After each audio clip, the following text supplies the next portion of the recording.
Hello everyone, কেমন আছো তোমরা সবাই? তা আমার মিনি ব্লগে তোমাদের সবাইকে আবার স্বাগত জানাই। আজ মঙ্গলবার, আজ মনসা পুজোর দিন। ঘড়িতে এখন 9টা মতো বাজে। আমি এই পুজোর বাজার করে সবে বাড়িতে এলাম। হাজব্যান্ডের সাথে বেরিয়েছিলাম, ও অফিসে চলে গেল, আমি পুজোর বাজার করে এলাম।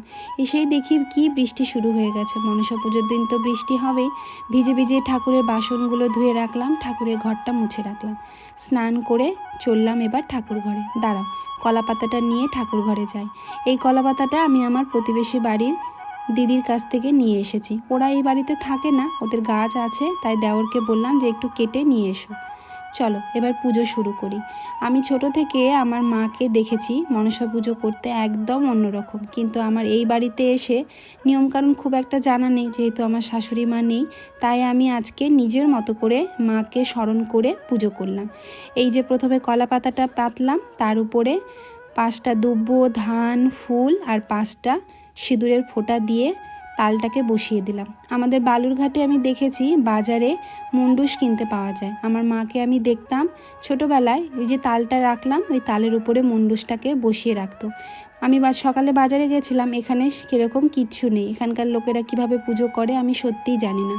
বাজারে দেখলাম শুধু একটা পঞ্চনাগ উঠেছে মাটি আর একটা ঠাকুরের মূর্তি, আর সেরকম কিছুই নেই। তাই আমি আমার নিজের মতো করে পুজো করলাম।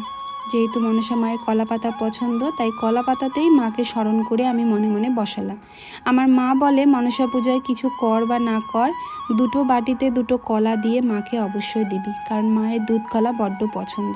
তাই ছোট করে হলেও আমি দিনটা স্মরণ করলাম, মনে ভক্তি আর শ্রদ্ধা নিয়ে দিনটা পালন করলাম। মায়ের যেহেতু ধুনো খুব পছন্দ, তাই প্রচুর প্রদীপ জ্বালিয়েছিলাম। দাঁড়াও, দক্ষিণাটা দিতে একদম ভুলে গেছিলাম, তাই পরে দিয়ে নিলাম।